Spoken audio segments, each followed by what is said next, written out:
ప్రియమైన వాళ్ళారా, బాగున్నారా? మరొక వచనం ధ్యానించుకుందాం. ఆదికాండము 12:10. అప్పుడు ఆ దేశంలో కరువు వచ్చెను.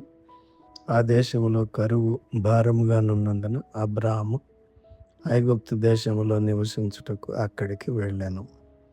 కరువు మరియు కొరత. తీవ్రమైన కరువు అబ్రాహామును కనాను దేశమును విడిచి ఐగుప్తులో ఆశ్రయం పొందినట్లు బలవంతము చేసింది. అబ్రాహాము నిర్ణయం. అబ్రాహాము ఐగుప్తుకు వెళ్ళుటకు ఎంచుకున్నాడు. ఎందుకనగా దాని వ్యవసాయ సమృద్ధి మరియు మనుగడకు గల సామర్థ్యం కారణంగా దాన్ని ఎంచుకున్నాడు. విశ్వాసమునకు కలుగు పరీక్ష. ఈ వచనము అబ్రాహాము విశ్వాసమును కలిగిన పరీక్షకు వేదికగా ఉంది. అతను ఒక సవాలుతో కూడిన పరిస్థితిని మరియు నైతిక సందిగ్ధతలను ఎదుర్కొన్నాడు.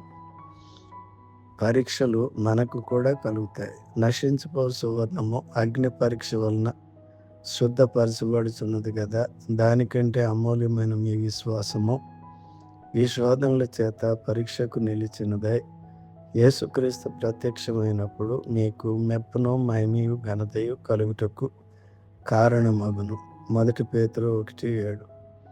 దేవుడు మిమ్మల్ని దీవించునుగాక. ఆమేన్.